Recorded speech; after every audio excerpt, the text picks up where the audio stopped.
Diretsahin ko na kayo. Pag nanalo tayo ng mayor, bibigyan ko kayo ng puhunan at kabuhayan. Kauna-unahang mayor na magbibigay ng sangkatutak na kabuhayan, pati permanenteng pwesto para sa inyo. Yan na mapagyayabang ko. Tutulungan ko kayo, tulungan ang mga sarili ninyo. Kasi palagi kayo umaasa sa gobyerno. Ang susunod na mayor ng Maynila, SB! SB!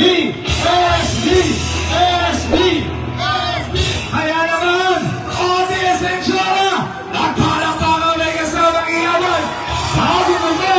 Bagong Maynila. Kaya eto na ang susunod na mayor ng Maynila. Ang tagapatanggol ng api, ang sasagip sa Maynila. Eka nga, may salam! Mayor Sam Bersosa!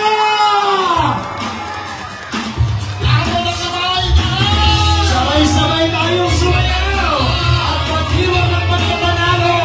Let's go, Otis! Iwan kayo ng kamay!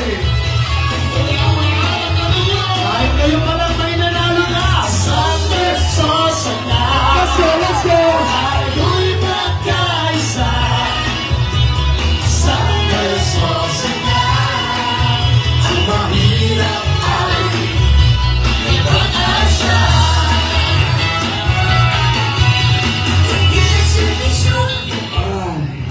Kamusta po ang lahat? Masaya ba kayo? Pasensyahan nyo na, ubus na ang boses ko. Masaya ba talaga? Hep hep! Hep hep! Hep hep! Masaya nga. Maraming salamat. Sige po, magsiupo po kayo. Maraming salamat sa pagantay. Maraming salamat. SB! SB! Bakit? Natutuwa kayo? Ha? Sige, pulang kayo. Relax lang kayo dyan.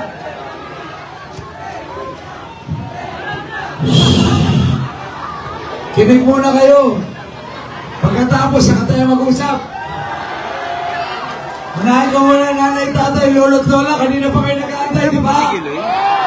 Gutom na nga sila eh. Kumain na ba? Sakto, lumipas na. Show my rice. May show my nila rito. May show my pa? Ay, out of stock na. Kamusta yung show Maynila? Masaya ako kasi bawat kanto sa Maynila may show Maynila. Marami na tayong natulungan. May tubig ba?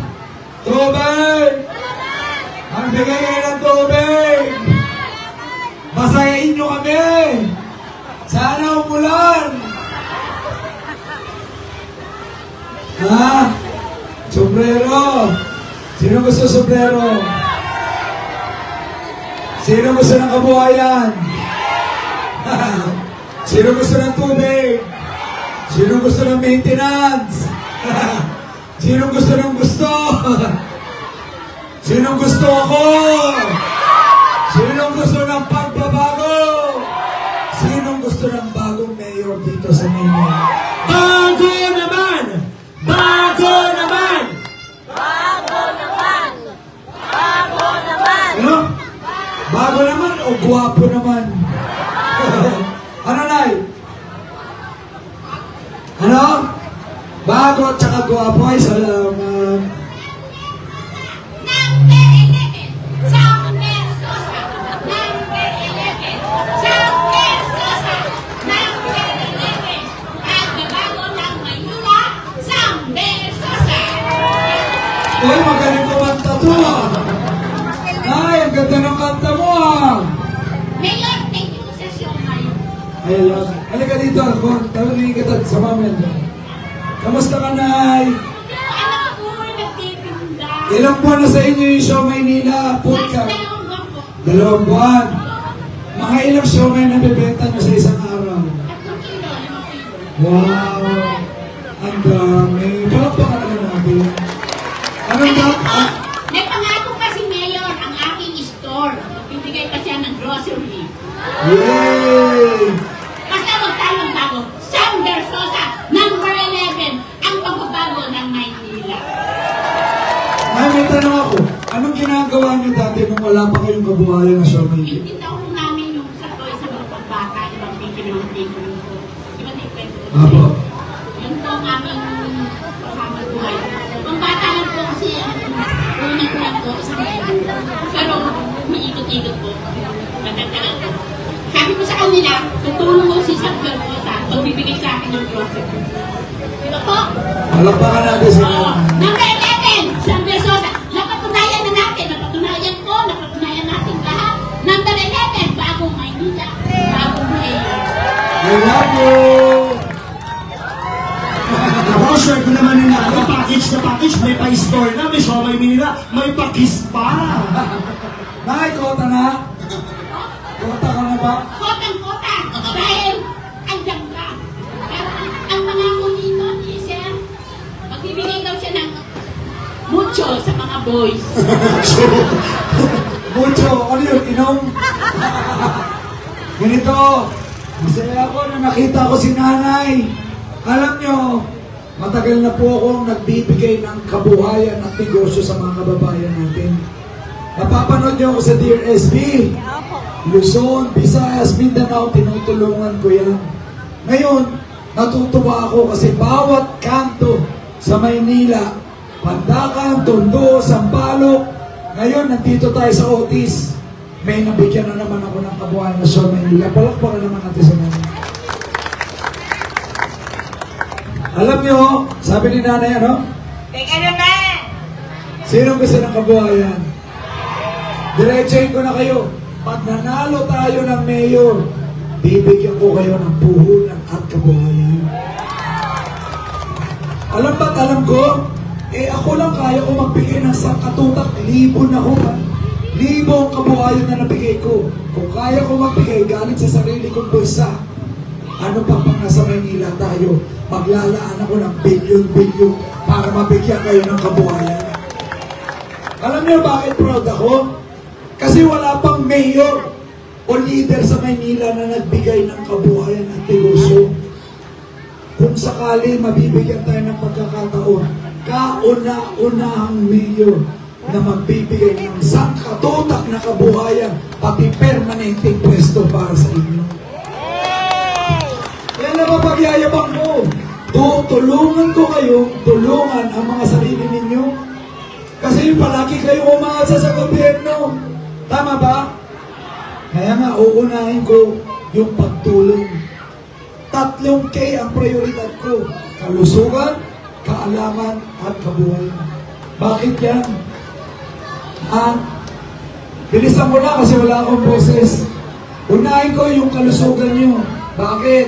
Number 1 problem yan eh. Sino mga senior citizens na sa mga? Sino may mga maintenance? Sino may kailangan ng gamot? Halos lahat kayo. Yung pala problema, di na solusyonan natin. Unang-unang gagawin natin, magtatayo tayo ng senior citizens hospital para lang sa inyo. Dadagdagan ko mga doktor, nurses, pasilidad, para wala ng seniors na matatanggihan dito sa Maynila. Bawat ikot ko house to house, ang daming may sakit, ang daming nakaratay, ang daming patay.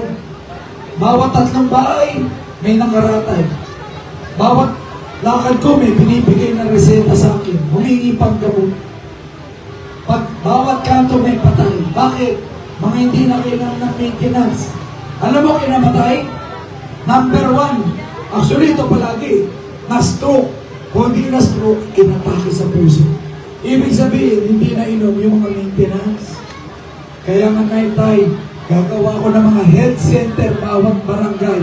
Lahat ng maintenance ninyo, libre sa Maynila. Yay! Para lahat ng gamot ninyo, Losartan, Amlodipin, Metformin, laklakin ninyo na Magsawa kayo, gawin nyo candy. Ayaw ko na magkulang yan. Kayang-kaya yan. Ako nga may sariling SB Mobile Clinic SB Mobile Butika. Nakita nyo yan? Ang dami kong ganyan, umiikot buong Maynila. Libreng x-ray, libreng laboratory, libreng gamot. Ano na ikaw? Action na pang vitamin. Nabigyan ka na nito? Opo, nabigyan ako niyan. Walang sabi-sabi din dyan ka. Ako pa rin. Kung kaya kong gawin yan sa sarili kong bulsa, imagine ninyo, pag nandun na sa Manila, bilyon na pondo ang ibibigay ko sa inyo. Nasa kami ng mga seniors, PWD. Ito, alam ko, narinig nyo na, ulitin ko lang. Ito pinaka-priority ko. Pagka panalo ko, una ko yung patutupad. 2,000 allowance buwan-buwan para sa inyo. 2,000! 2,000! 2,000! Tama? Dati 500. Ngayon, 1,000. Kung di ko lang ginawang 2,000, di gagawin 1,000. Ginawa ko na yan sa Sampaloc. Kung kaya kong gawin sa sarili kong bulsa, kaya kong gawin sa Maynila yan. Sinisiraan ako, hindi na posible. 25 billion ang budget sa Maynila.